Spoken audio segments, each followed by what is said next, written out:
Ia e folo fatu ma fatalo fatu fo ile sosoina le o tatou porkalama o le Lesona fa'amoemoe ia vi ia lava suafa o le atua ona o lea ua tatou sopo mai ia i lenei mamao ae maise lava o le Lesona muamua lenei o lenei kuata lona lua o le tausaga lua afelua sefuma le tolu lea ua tatou aulia mai mai vi ia la le agalei ma le alofa o le atua ia pe afai o lea e te maimoa mai lava ma e maua le avanoa ia e te whaafongafonga, ia mai moa i whaasoaina le upua le atua lono winga o alofa lava le atua ia te oe, alofa fo i le atua ia i mātou nei o la uwhaire nei ngā ruenga ma le nei whaiva. Ia, o le autua le tātou le sona o le nei kuata lo o whaautuina i le whiau a ngelu e to tolu po o whiau e tolu mo le atu lau. Ia e tā ua tele la whiau ia, a wā o whiau nei. O whiau mo le taimi tonu lava le nei o lo e soifua mo wola ai. So tātou te talo i le atua i nei a veos whaamanu ianga mo tātou. Ia i le nei fo i vai taimi ma le tāpena ina o lo tangata. Ia so le unga o tātou soifua mo la ai. E ia jau le nganga o le whaaloalo. Ma le loto maulalo te whaapea tua i talia ma le fia oe le paanga masani. Ia mai se fo i o tātou o whaato a tātou whilo ai ma whita pa i lunga le nei a lata. I le suafa Manumalo Iesu ke riso te whapea tuai tā lofa matalia ina mai oi i le tātou porkalama mua nei o le nei kuata. Ia, whata alofa tu fo i le ona le tuasunga ia Pastor Setu ma oi ma ua nei o le a whai ma whai a ongo le tātou porkalama le nei. Ia i le nei kuata ia atonu i ni so lau whai ngā luenga le a tova mai ai mo le a matalia ino tātou porkalama. Ia o te whata alofa tu le ona le tua tā alofa Pastor. Ia. Talofa malo le soifua malo la wale soifua manu ia lau songa i whawhiangainga ia lau whaita talo o nei whaisi te leo ta le sona le ta te wawai e ki ai ia talo si ere mawhita mai o le atua mo ta ua ma se fwoi lau whaafonga whaftai lava ta mai le avanoa mātou te maua e whaasoa i pēla upu ma mātou whaalongo ia te oia e wheta lai mai. Talo le nganga o le loto maulalo whaamone mole, ia e whesoa soa ni mai i tangata whatau wa. Ai a mātou tala noa ina le tusi o whaalinga o se tasi o tusi e iso ai le auke orisiano. O ne tele i e mea whainga tāolo i ai. Ai mati te talo le atu le poto whalelang. Ia e whesoa soa ni mai e whapea fo. Ia whaafengo fie i whaafonga lau whanau. O lo maua le nei whasandaunga ma nei porkalama. Ia i ume umai lo vi inga, ai tu mau pelo mātou whatau wao no Iesu. Amene. Ia, o le autu mua la o le tātou le sona le nei. E tā ua tele le autu le wai peo i nei le ta tala tuai ia autu o isia tātou le sona ia muni mai. Whai mai le autu mua la o le sona le nei. E Manumalo Iesu. Amen. Ai to i lalo pe Faiaina ia Satani ia le pe se foi le tamaiti masani ai Jesus is a winner man and Satan is a loser man. So ta ia o le ala asi tatu wa ai i le sona le nei momo i le fata o tonga mai o le whaalinga sifuruma le lua i le taua le sa tauina le langi o le tātou mau au tūolo i ai olo i le mau lea si ma whai taua tua ia si ta whai taua le mau lea lau sunga pasta si ta tala i le ta so le nei ta iau ua ita fo i le ta rako whai pasuma fitu whalinga suma lua ua ita fo i le ta rako i le whawhine o na watu ai lea o ia tau le taua mai la tau ua totoe o lana whanau Oe ua tausi polo inga ale atua, ma ua ta ofi le mau ia Iesu Kiriso. O le mea whaafta ia i lau sunga pasta i le. I le, fo i lea i le ata mai ma le mata e o fina ngalo le atua. E na o le atua na te sila fia le luma nai. Mai le tua na. Al mena leo tātou ilo, pei o se, me fo i le wha emo mai a tātou. O le taua, le taua te minei. I le vale le leima lea. O le taua le nei, ua i loa lon tauna unga. Amen. O le tauna unga le taua nei, pero na i le autu nei. E Manumalo ai ai. Iesu. Manumalo ke viso. Manumalo ke viso. Ai, o le telei o le afianga o le taua ia tātou, ia so fai so. e memoria te le tātou ele o Manumalo le taua. Ale la si tātou wa ai le ata te le wale upu le whaingoa ele upu whapeltani o la utu o kota nei o le three cosmic message. O lono winga o se me tua te le wa ai anga ia le se me mo le wa ai e fa pe foi le va ai le tusi o falinga sfuma le lua le tala noa i se va inga la tele i le taua le va le malenga le la se ita su e le nei le sona si so no ia lo su pe ni upu fo ia ta u e te fia to mo ele ta fa so le nei fo ita ya fa tai pe fa i ole tanto te va ai le falinga sfuma le lua te mo wel fa upu muli ale ia le tanto mautu a fa tanto te va ai atu nga ilunga atu isi fa upule ai o tele ai tau mo fainga Satani pe tai ele Manumalo pe a fa tanto te va ai tu so falinga tele ia va en o le so fainga Satani o lo ai pe a fa te va ai e fa va en o lo o ana o fa inga o lo fai ai le tusi o falinga sfuma lua pe fai te fai tau mar to ai te mawai sa fai ala na o fa inga lang sa fai le te mawai le o le anga ia tu tanto fa so ai le tau ai le lang le ngata ilea o lona tamo fai e fasio tia Iesu le taimina whanau mai ai mali utin tangata ia e alu tātou ali whaola. Sa iailan tamo fai nga ia le te mawai fai mai na tūlu morfine a whanau lana tama e o iail tātou suenga. Le ngata ilea sa iailan na os fai nga tamo fai e wha uma tangata kirisiano le taimi fu ile ta ue tātou le middle 80s. Ia ai o mai fai pumunmuli fai mai. Wale ngata ingalan tamo fai nga. A ua fa solo mai le fa na o le fine o e o totoe lona winga o le taua lea e tātou te va ai na amanta mai le langi a o lona fa i unga le langi a o le mea sili lea na ua uma na e sau noa o faces uma o le taua lea ua uma o na Manumalo Iesu o le tali na o le taua le nei mai o le tala fia na e uia e ni fōlinga mai toe a Manumalo Satani mai toe a tātou to i lalo tangata kerisiano peitai o le ua paule o le tala le lei e sile no tātou fia ai ua Manumalo Iesu ai to ilalo Satani mai o se mea na e tātou te o le tala fia na o le Lesona o le vaiaso le nei ia e Manumalo ala tātou le paftai de ua e sau no i tulanga ia mai e se vanga fo leo te fia sau o te fia tau tala i leo sunga pasta i le susu i no le tuso whalinga mo le tele o tamaitia o ngale tusi le nei e tele lava ina alurua ngase vo ila lea i le so ino le tusi ona e yeile me peila o le tusi le whalinga sfuma le lua jomna i manino i tato o whaafonga me se valo su e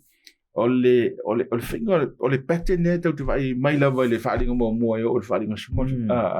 whai unga le lua sfuma le lua e tau te vai ai e a fo le nei e pe alu lua ia e me toi so mai toi so mai le mele fa no ma sali ta tot fai tau tus e me se ale fai tau ino o narrative for you tus pa ia e tus fa solo me tu e tus fa solo ia ai ileva ai mai tau le tus fa linga suma le lua e fo linga mai e pe fa taiga a mata le tus fa linga pe na isa no fo mo fa mai o lo tu le ta ra ko lu mo o fine ai alu o mai lalo i le fai upu e ono te tonto e oso mai ai te oso mai o la ua o la e fa mai o le taua lea sa tau ina pe na isa no ife lang fa mai sa tau ina lang a uma lena to e o mai e le si os fa inga lea le pasta o na o tau o le sa i ai fa mai o le ta rako o le ngata tuai lava lea mai le ama ma tau no ringa tau lo le ngata e tasi al tusi tātou te mamau tusi le ngata i le amatanga o tusi kenese i tau pue tonu no winga toi whaatepa tātou le ngata i le langi sa tau ina i le tau a o le taimina pa o le tangata tātou i le ngata le po o Satani ia a le whaawau mai lava i le taimo Iesu se io o le taimi o le kalesia se io o lava i le taimi o le kalesia muri po le whanau toi fine so e pei o le tusi o whalinga suma le lua le pei e preview mai ai ia mea tutupu wai mana tua lea ua tau mai e Ioane mea sa tutupu mai le langi e tena i le taimi o Iesu a lea la ua mua va ai mau mai foi la ile me tupu taimi le ile taimi le tato ia me se taimi le sa ta o le milo e sa ile afe wo sala un futu sanga na te to ile la ta anga ia pia a o se tau fa pu langa lena ina ne me ane ua filino nga i foi la ia ma fa fringa tai tanga ai paula mo tu singo tu so fa linga e pe mo fa mata o si mai ia ona au mai le o whamtalanga murmuriane. Ia ma whamtelea tidi le ata le na. Ia isi whamtalanga murmuri. Mai ma le pete nau tem nao e fia whailo e. Isi met fia sa noa le vahanga le au le i. Sa polo ta faso. E pe e whape na ia le tusingo tusi o le tusi o whaalinga ma le tusi o taniel. I sao le le. Le pete le na le ma sentato repeat and enlarge. E whape na la e whape na tusi o tanielu. Manatua lena tusi ile tanielu e lua o lo ia ile history lo langi o atu tanielu e fitu o repeat ma le history ale au en la ia o te leva pena fui le tusi o whaalinga e le o alu le chronological order e ele te tonu ngolo o alu le thematic order e whapena ia le tusi ngolo le tusi o whaalinga e mai au tu fo ia e le whaasoloa mai le whaasolonga sa ai au mai ona au tu taitasi pela o le au tu o tu se whaalinga o le tau le langi lea la e whapena ona whamatala e le saula ilona whaasolonga sa ia ai au mai au tu fo ilea ia le tu singo le tu se whaalinga ia le si mea e tāua le si le fia o nei e tāua e tu si nei o nei e se atu se whatani e nung whaalinga mai tu si uma e tāua le meka o apocalyptic books o tu se whaatau i waro anga o tau le uma mai e se foi lalo nga ia skaili kusi e se foi lalo na ia whaawinga ina male au wala tatu te manino mamla mai ia pe nei vaenga ia te na pai mo ia on tato sopolo lea e whamatala i si vaenga wa tate fiu e whamatala mea nei lau sum ia e whaawinga tana manino i le au whaafonga ia masi foi tato masi vanga nau tato lo nei vaenga taua nei o tato whaasoa ia ole asi ta nga e tulo vaenga mua ole taua lena e sau no ai o wa os whainga nei le whai e te apolo ole os whainga mo lang ia si sau no i e le vaenga lea e taua le pena e sau no thematical ia le la ka ngofika u e fa chronological me le la amata me fia amata me taua lang ia taua ia le taua le wa taua le vaenga mo mai o se taua e winga ese fo ia pe fai tanto te meita wina o taua uma e tele no tanto falongo ia o fai mele taua i America o le taua i Iraq ma isi o le taua le tanto te vai e te mo fa pe fitu ma le anga i leiva e te mo e vai mai o le taua o fai e fia o le taua i le langi lo no winga e tulanga ese ia le taua le e fainga ta fo i no tanto mala mai ai nei vai ngo te fia mana o e fa mala mai tanto au whaafonga i le tae au i le tātou suenga o le vai asole nei. Sauno ia. Vaenga mua whai mai ua tau le tau ai le langi o me ka eli mai. Mana au. Ia o Satani fo i mana au o te fia whaasoa ia le vaenga mua. Ona le tele o teimi e tātou te numi whaatasi po ai ai. Me ka eli ia. O le tele o teimi e tātou te manantu ai. Ia o tātou te whaingoina ia me ka eli o Iesu. Pea whai tātou te ai wa o le wingo le upu me ka eli vai mai the one who is like God. Ia lona winga i se isi whamatalanga the one who is equal to God. Mantua me ka eli na e iei le isi vaenga e te mawai ia le suafa o me ka eli e pe o le tusi o Utah lona whai upu e iwa le na iei whai mai o le archangel. Mafuanga nai te numi tātu whai mai. Ele o se angelu iai. Ele o se angelu o me ka eli o le angelu. A whai te meita wina i le whamitala ina o le taua le langi i le taua me ka eli. E te maua le whai upu e iwa. Whai upu e iwa le sulua ia le la whai tau tu. Wa lafo fo i le tarako tele o le ngata tuai lea ua ingoa i le ti apol i le masatani o le whaasese le lalolangi uma ua lafo i fo i le lalolangi ua lafo fo i ana angeru whaatasi maia. Pea whaita atu maua i na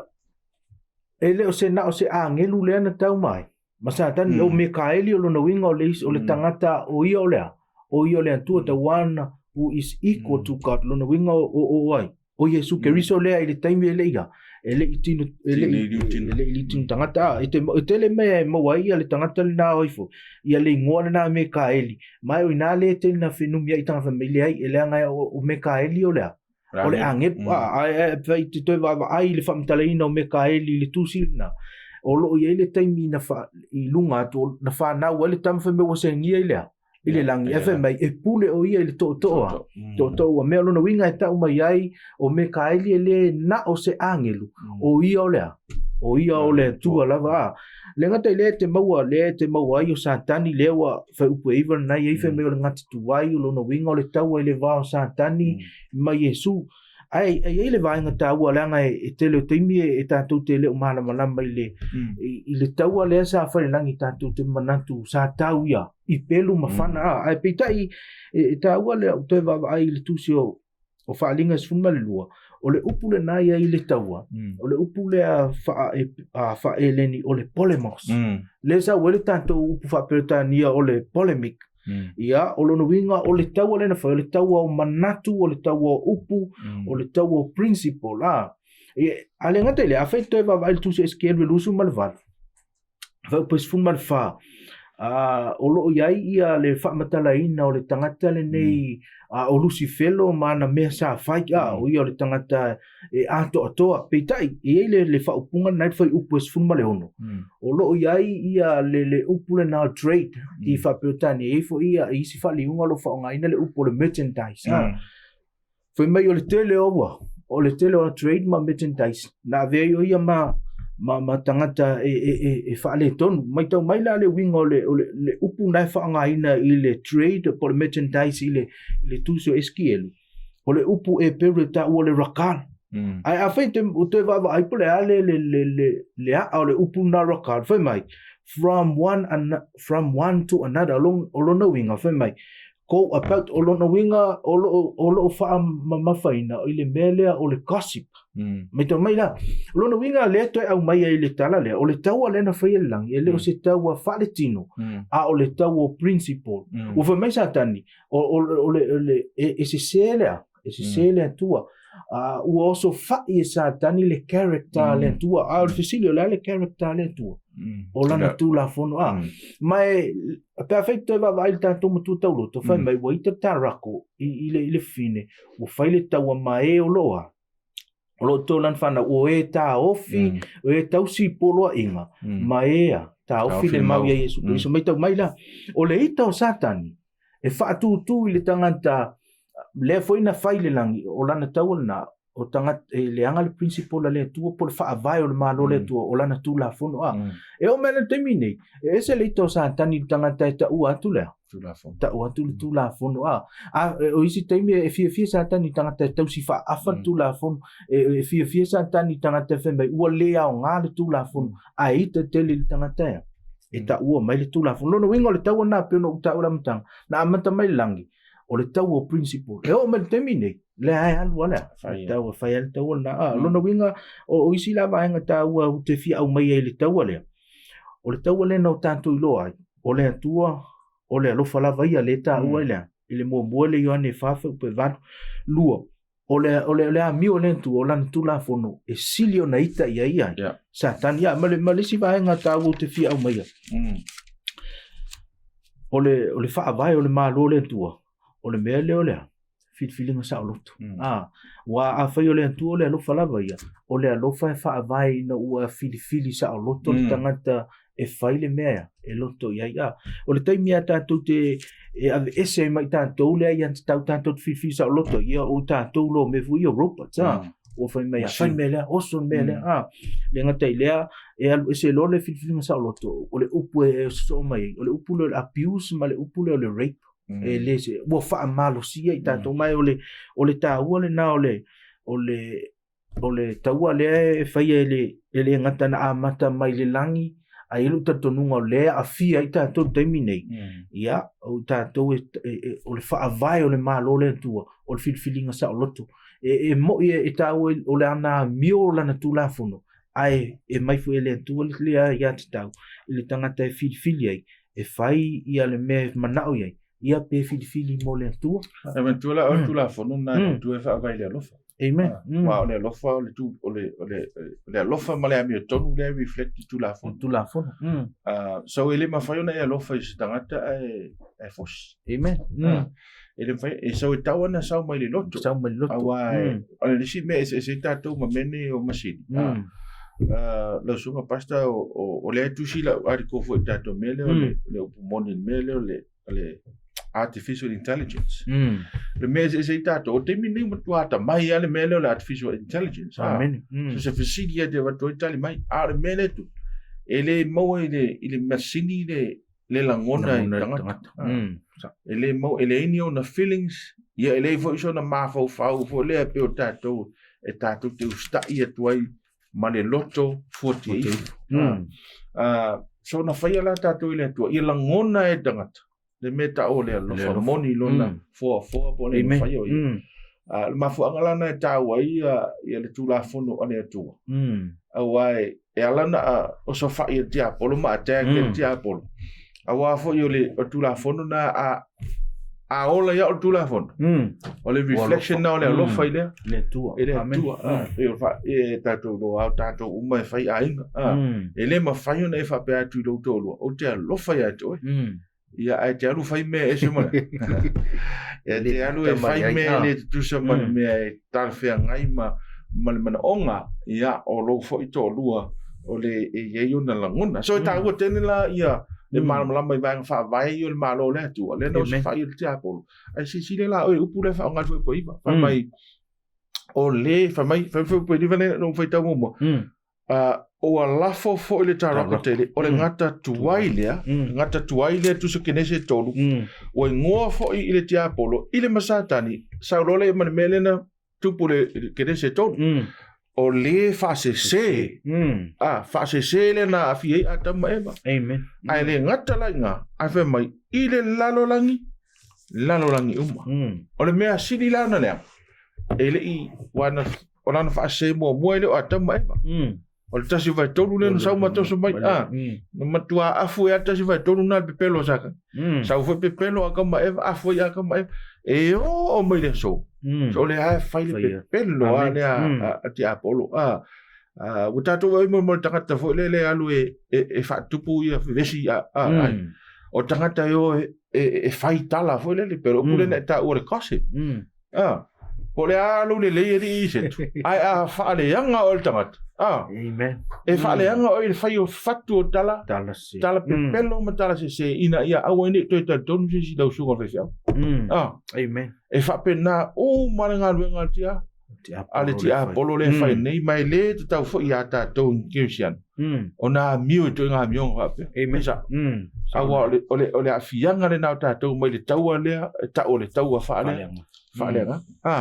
ia o le taua le o monta tala no le vai o le taua le sa fai le langi ia ale o mai ai lalo nei le tau se ta o atu lai le fa inga ti apolo o te lona o te le nei sa no le ngana a le fa inga la le ti apolo e fa tau i le fa fini i le fa fa mo fa po lima si sa no ye le vai ngana po ai le fa fini le no fa ti apolo le o mo le fa inga le langi ia le o sa fa fini amen taua ia le vaenga le ua uma ia le ta faso pe ua uma ia le ua uma ia le ta faso ile taua le langi ua sauma mai le ta si o vai tolua ai fe mele fe upe fama le fe upe lima ua tulu mo le fofine mai o teimi uma e tatou te va ai le upule le fofine ile tusi o faalinga e ia ele o tala no i se fafine fu ile a fauna pone ai le mele fa ata mai le fine elo na winga mai o te loe ile tusio o Jeremia ono foi upe luar nae au mai ile principle na e te lo ai o le fafine o le ata le na o tangata o le tua po le kalesia fa mai le Jeremia ono foi upe luar I have likened the daughter of Zion to a comely and delicated woman lona winga fa mai fa mtalanga Jeremia o te fatu saina ia a fafine o siona po o tangata o le tua po se isi whamitalanga o le afu o tangata o le tua i le taimi leo le kalesia fo le nafe me o te whatu saina i lea i le fafine le ngata i le te maua fo il tuso Efeso e lima fai upu e lua lima o le lua fitu le fai mai ia lan le whamitalanga o toua o tou ia tane i o tou alolofa ia o tou a vapo fafine e whape o ke riso o na alofa i lea e kalesia lono winga la o le fafine i le tuspa i e tena whaasino ia i le kalesia po tangata tali tonu i a Iesu lono winga la pe a whita ato te maitau ina o le oswhaina wa uma le oswhainga i le langi ua tuli mai lalo ia whaasisei o tātou lua i mātua mata ilola na whaasisei i tangata maia e tali tonu i le antua se ia oa i le e kalesia mai tau mai whenginga tuai e le ita ua tele le kalesia o tangata e tali tonu i le antua ia le ai whaasino ia le fine pe o le whamitalanga Jeremia o mai i le taimi o le kalesia ia ua tele fuilana ua whaatele lana o sfainga mai e ia le taimi tā ua le nae ia i tono le afu na oso whaia i loa ia le fafine o le taimi i tonu wailea o le oso whainga i taimi o le Middle Ages wa ia le taimi na le la loifo ai o lunga i le taimi lea wa le i le whaupoe whamana lima o lo ia i le fafine ma le tama a whanau lona winga o le oso whainga lea o tau mawhainga le nā Satani mai ai lea matanga e awana i tupu lea le plana lea tua o le whanau ai o Iesu Keriso wae pe a whaita tau te maitawina ia le whaasoa o le aso lea whemau lea tu le tā le whaatali le taimi e whanau ai lea le fine o lona winga o le taimi na o le taimi o le tupunga mo Iesu i tangata e tali tonu i whea i lea tua o le kalesia le nā i lea i le whengenga tuai mai e ia le tatonunga o lana o sfainga ia tamu whai e tā ofi le fina ngalo le tua ma le plana le tua ia whanau ia ia Iesu ai pita i lea na tātou maua whai mai na sengia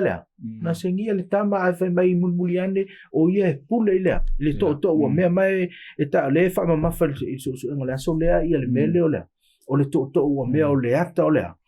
o le ata o le pule lona winga e uia ia na tau mawhainga e tā ofi le whanau mai o Iesu Keriso ai whai mai na whanau ama tau nuu le fina ngalo le tua o Iesu Keriso e pule mai o le pule le nā lea na o a e le ngata na o ala na whanau mai ai na tau mwhaifo i Satani e tā ofi e su mai leo o i lea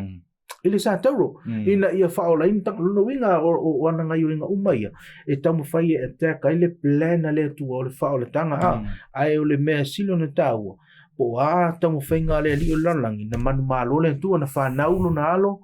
ia le ngata ile na maliu na alo ua mangalo le lalo langi mai o le me sili na o na tau le au mail tu so Filipe tonu fai upuiva ele o inana mafu mai le me o le alofa tunoa le faolaina i tātou manatua le whamitalanga Paulo ele o se tātou a miutonu la lewa iai lewa mo le nei aso ia ae ona o le alofa tunoa o le a miutonu a le atua ia e ala lo tātou whaatuatua ia te ia lona winga o le mea moni a ua manumalo lo tātou o li faola e ui au se whainga Satani e whapena fula tātou le fo i o lona manumalo na e ala le whaatuatua tātou te claim mai lona manumalo lea ia ma vea i tātou tangata manumalo fo i ala le whaatuatua Amen ole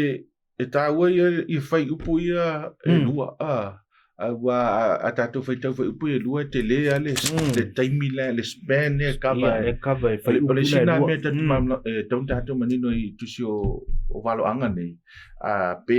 stama i whai upu po e kava i le taimi ke le se taimi o lo kava i e pela nei le foi upu foi po fa o toso e lona i u le lon tolo vai i o taimi le lang e i sauri te apolo fa se mai ai o mai ina ua tu fo ta va ko lu morfine para fa na vai lá e sa o mal foi po fa o mal foi po lima o kuja so o si kai mi ke manga ko ai foi le o recau le sa fai ai le fa ga mai Iesu no me pego ka causa kai mi o la e whakawengu o le akua se me whapena ele ai o taua le ma kau le lai ole emphasis le abai ole tama le ole fafine le po le ne sa no ole kale po tang yo le upu le kale si le foto ama mo yani ole upu ai ave yo o fa na ole tu po tanga to le tua o la to usta i ala to le tua be sentu la fon po al mela le tu fa mele fa mtalanga le pe na isa no ia o le o sa uni le ta ko es fa le sunga pasta ole finga le ti apolo mele fa nei ta wan nei ele saule la ofsidi o na sauta ra ko fa nei se me fa pentu le ele ai na fa nga le ti apolo ya tangata wa vai el fa nga ti apolo fa nga ti apolo ia ta yo malo ia o he rota le ta no ya o he rota o isi tem mai le tele o tem o tai o fainga malo amen matangata e fa nga ele ti apolo o ana me fainga amen ia ma to foi la le fasio tingo le tamale na fasio ele sa fo ta ra ko fasio ele ai o lima o tangata la sa o ngata u mo ta to o tau vai fa ala tala ta mai ta to le son o tainge ta to te le tau ai mai Iesu ele au ta to mai Iesu o lono mi au tanto mo o la te ta alo le awa o ele si vingi fa mo ingala alu ki apolo o le tainge ta to te le yai mai Iesu ila na tau o lono ingala fa nga o ele te apolo ila na ngawenga o le fa sa wa ia po o le fatinga po le mainga o le sauanga ile kalesia ale tu le mai sala le tatu vai ti ia tu ma ta ra ko ia fa ngaina le mela ali pasai e vai lo ma fo ele na o ma ko ina la to lo e fa na mai Iesu o fa mai o lo e he rota la fa na mai le tama fa mai o le tupu fa mai o valo anga ia o tu se valo anga tane o la fa na mai le tupu tanga te utai fa mai le he rota ele se ko po ka nga wa tupu wa kup yo manga kwale fa ki apolo ale ye kimi wa ye la se ko fa la mai ya o me nga fa ka ko ke fa ia fasiot ia vai i mafo ngon fa nga ti apolo e tau fa o mai le fio me o mesia so o mea le ta tu te vai pe lava o tu pe lava yo tato o langa ia ma tu tonu fo yo le kalesia amen ma tanga te tonu ile tu so tato te o meni le sona ta ua i le te o so la lo tato i valo anga a le tele yo le sona ta ua e au mai e tato yo langa es feiso ia le o le si ta me ia tu le vanga le sios fa inga le ati apolo il foi pesfulu ia te lo la le o te le fa inga a le fa fela na Manumalo i tato wa a ta lo melo tau pero au tu le sona e ia ma le tau po ila tau e Faiaina pe to ilalo ai fo ila to e Manumalo o le ala le me lilo le Manumalo le e ta mai i wa me sit a pe no ta o tanga pas fa ftai le to o mo ta mai o le me le tu na se me to na no fo te ta to no Manumalo to ta wa ia le ta fita to te vava ai le foi puse fulu te mawai ua la foina le fa maila le fa matalanga le foi puse fulu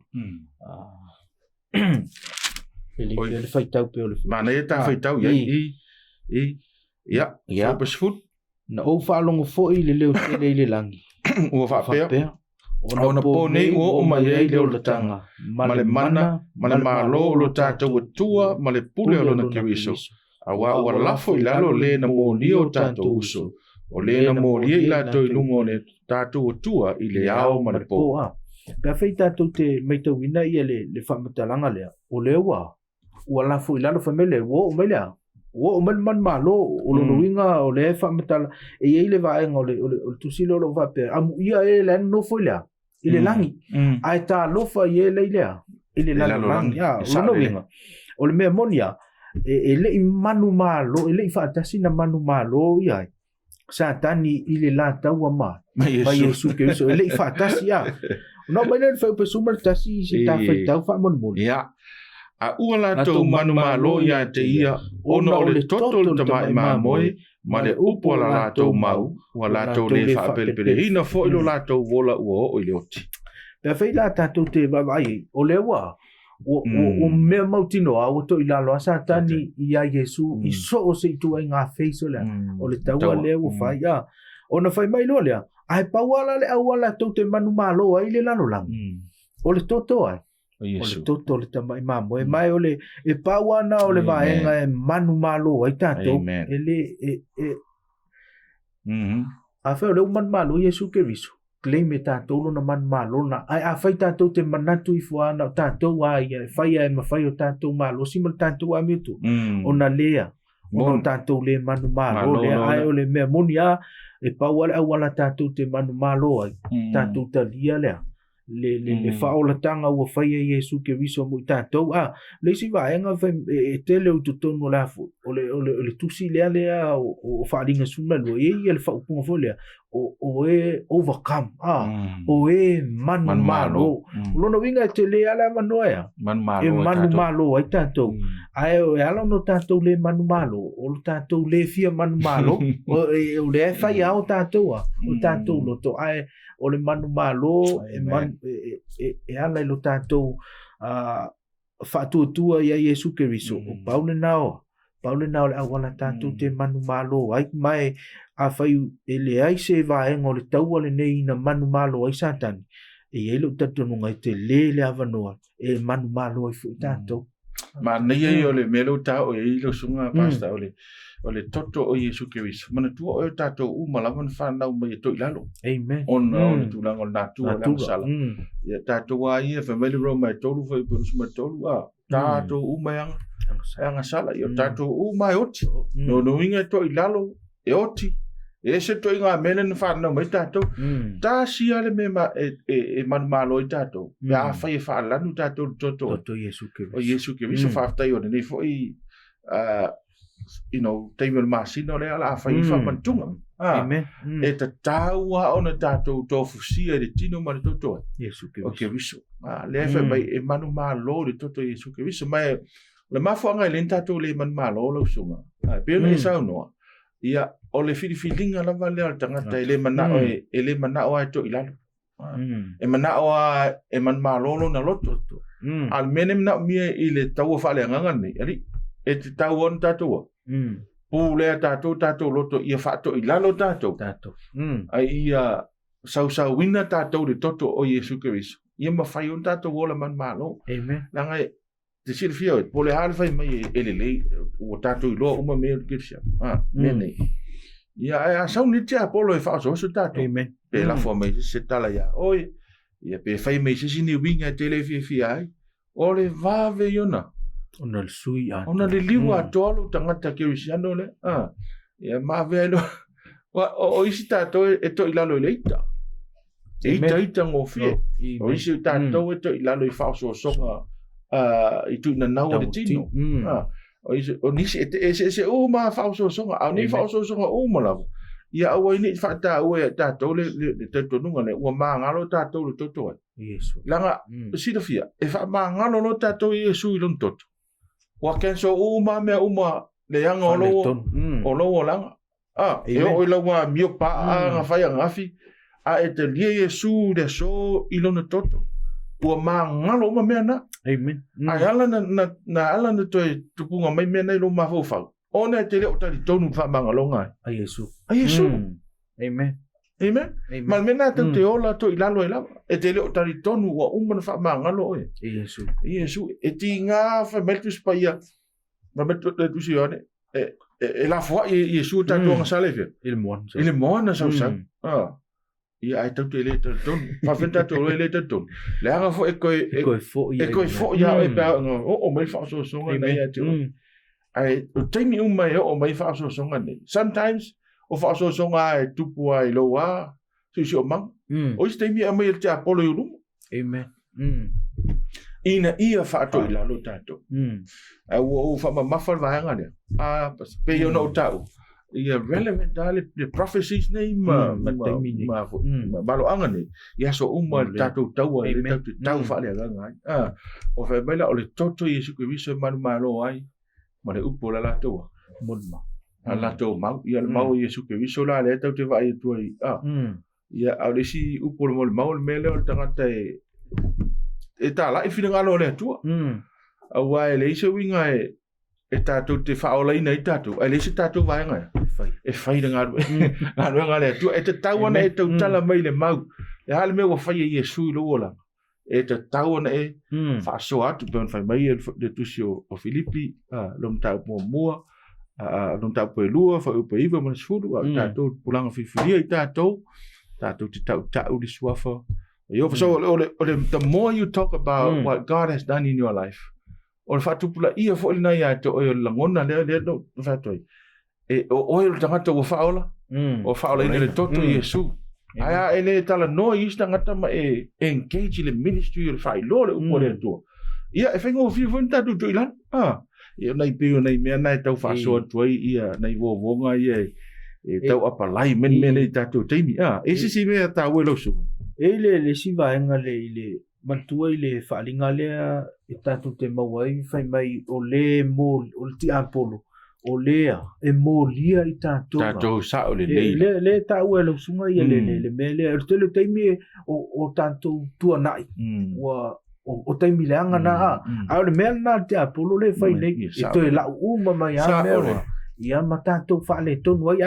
a mau i tātou le toto Iesu Kristo tātou te le toi waai i moli po a moli anga i au mai tātou waai lo le lumana i tātou o le ota o whaola ina i tātou le toto Iesu Kristo whaftai alo ia o le a si i tā o tulo le vaenga leo le pawhine nanga tauan tāpa i le vaenga leo langa le sa e tā ura whine ma tausanga la ia e afe lua se lau nsifuta usanga o isi ni tau sanga e lo o whiliru ngai pe le vai nisi ia al mea mora sirifia o le tau sanga le nei e ta tauna tatou matua mauti no alanga e tau no so tau matu Satani ale fo tau mai tu so falinga e lenga te falinga sfur matasi e fa pe fo fa de so lua e fa pe ra fo sufa ma sufa no winga e tau o tele venga tau sanga le mai te tau tatou lo o ana fe wana tu pole mena e ta ua ia le vaenga le ua ta ua ma mantua le ua fa solo mel tātou tala le ua umatu le taimi o lea o le maliu o Iesu e ta ua le pe a whai tusa ma le tala anga le history o le Talfasolopito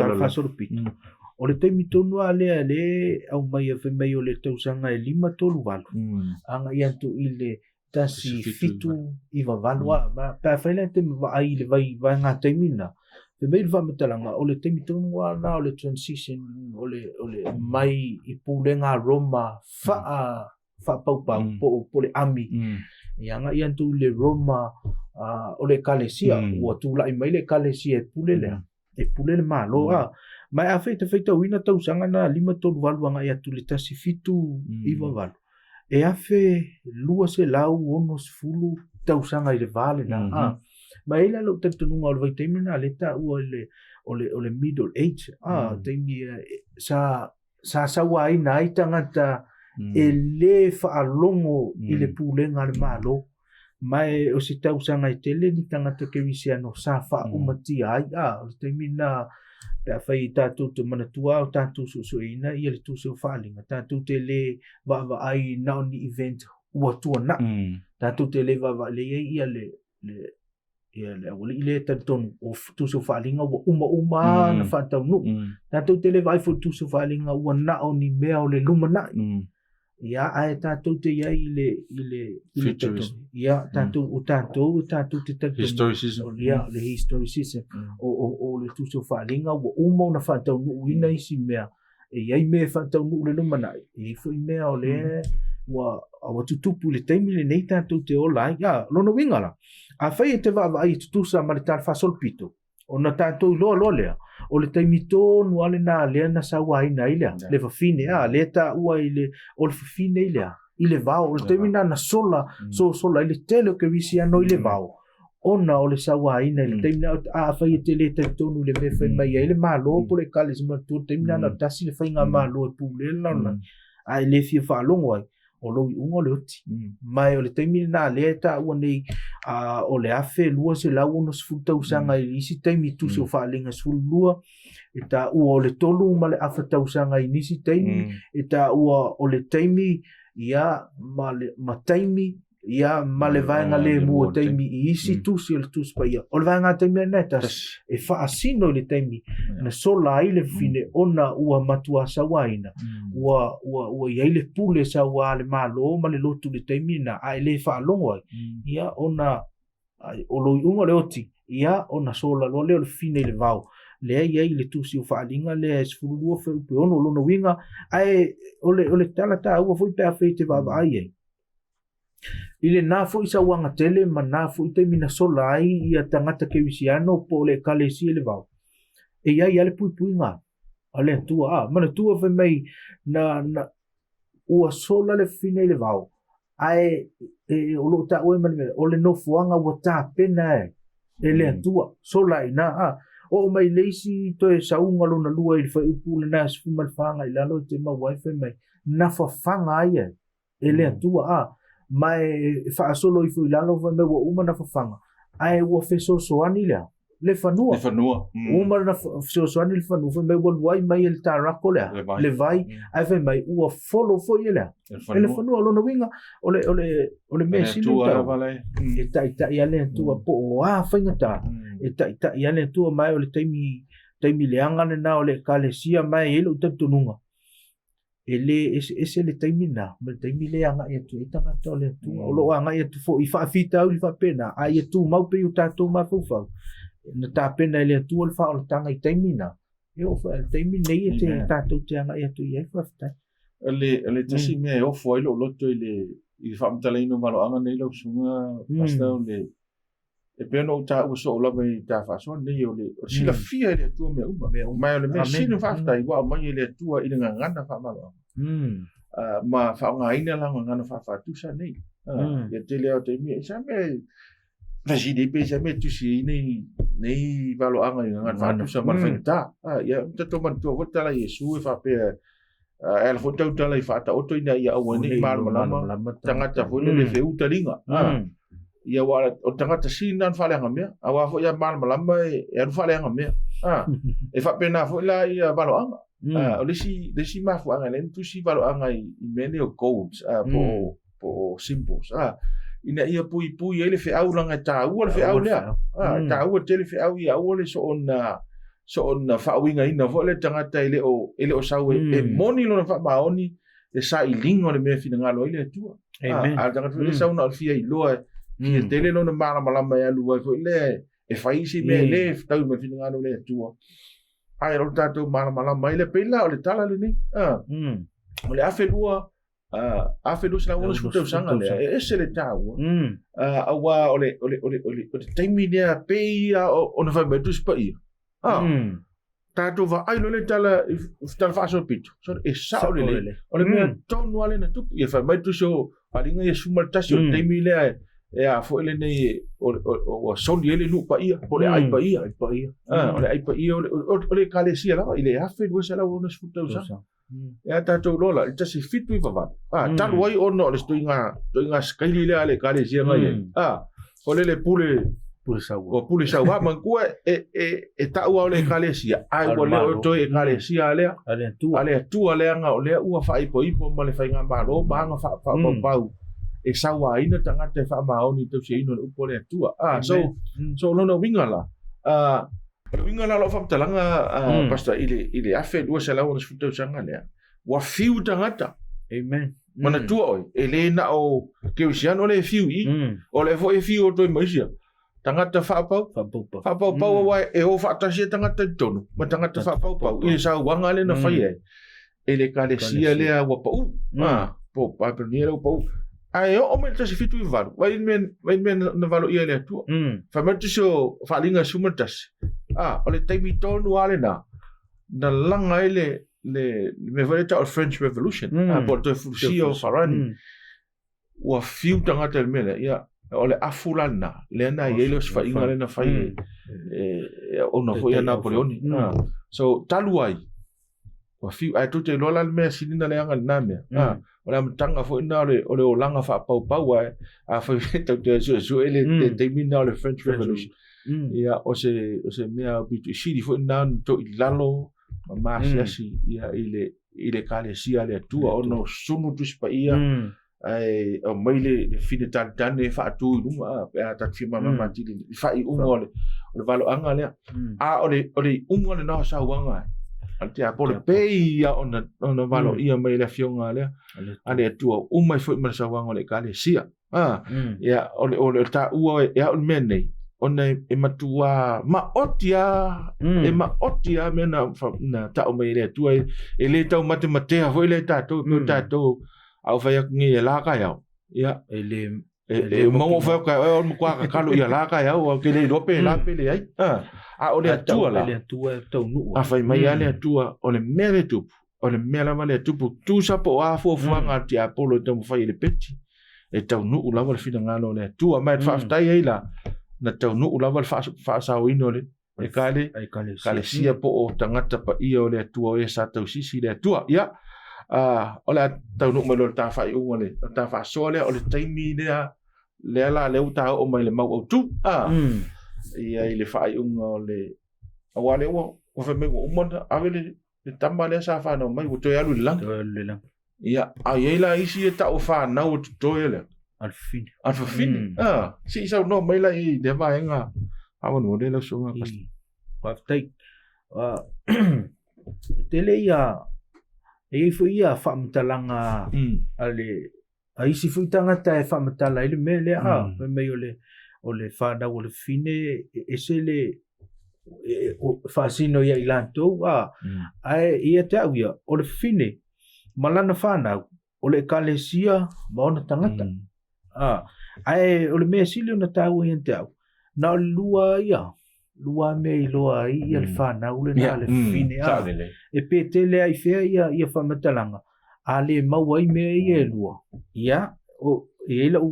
tatununga ia elea ele o le fana mo ile nale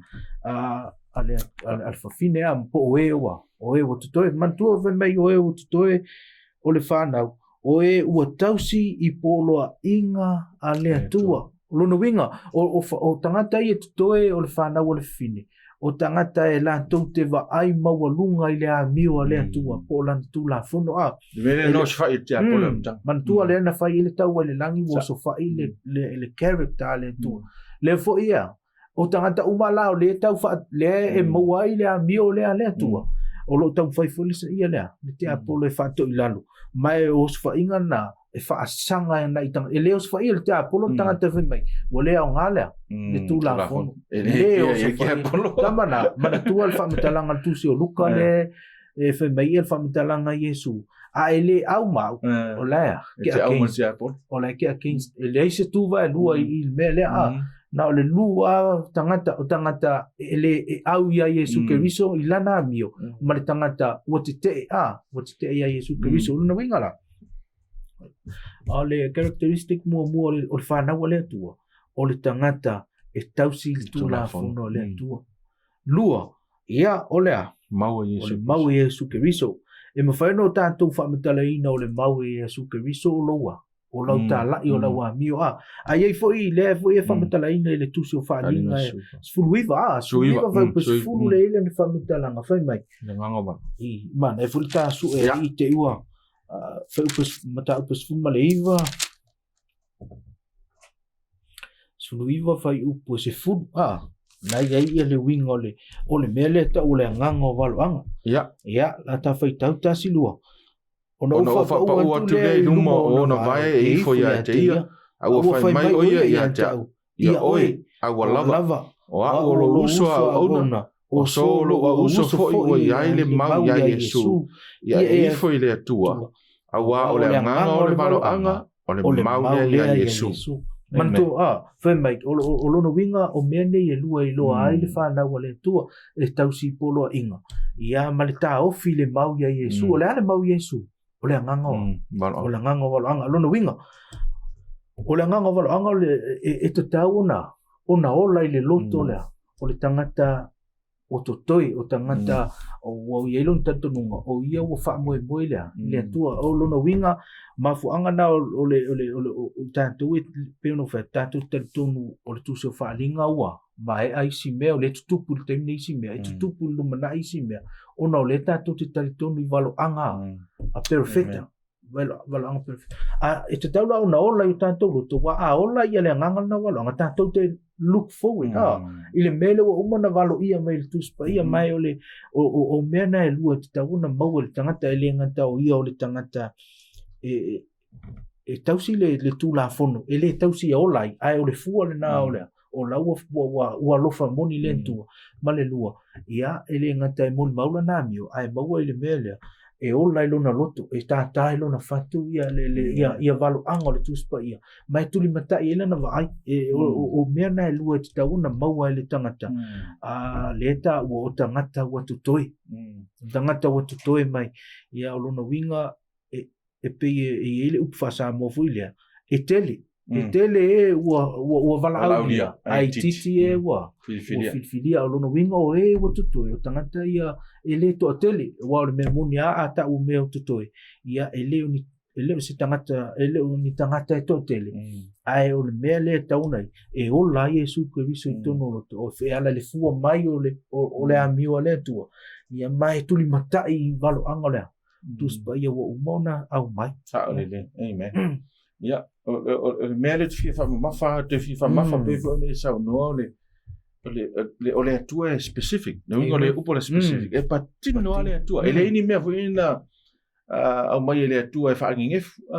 e o oi valo anga nei o le specific mai la mai le atua e uia tau te e le malama o matangata i le coding ne mai i tuso wharinga ai o lo specific e o mai le whai upo le sumo le fitu e whai o le taua le e matua ai ti mai hea le atua ia tangata ia tangata ia le e sawa ia tiapo ia pela le na e sauno o e tausi tula fono e le ofai mai ni tula fono la o apostolo po tula fono ai polo a inga ale ai le upuna polo inga ale atua ia all throughout the Bible e fa taulia i tula fono si fono le amio ale atua ia le ala o e sauno fo le maua i Iesu Kristo sole o le taua ta le sona le ua amata i le tatou fasoa le nei ua mauti noa la e mauti noa e le ngata mauti noa e malo Iesu ai Faiaina Satani ai e mauti noa fo ia winga mai tu ainga tangata amen nei le awa Iesu o ila to tausi polo ainga ale atua fai mai e Manumalo toto Iesu Kristo mana upo la lato mau ai fai u suma le fitu fai mai o ila to la ie le Manumalo ona toto Iesu Kristo e tausi polo ai to ta fiofi ai le mau le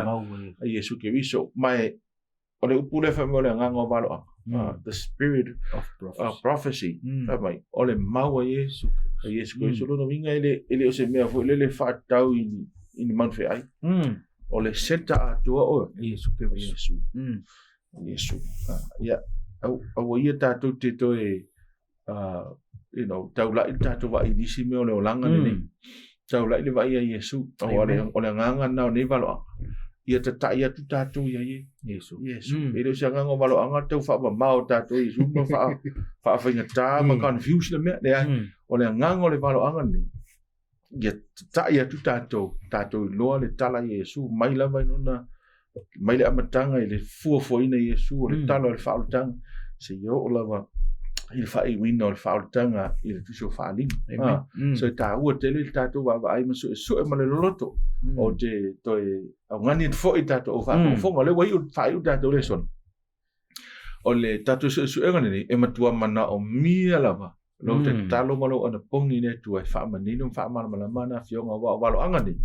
ia e moni atala Iesu na o le lama e sa ili ma le loto a do ma le whaamaoni e whaali mai e le atua na whaalinga nei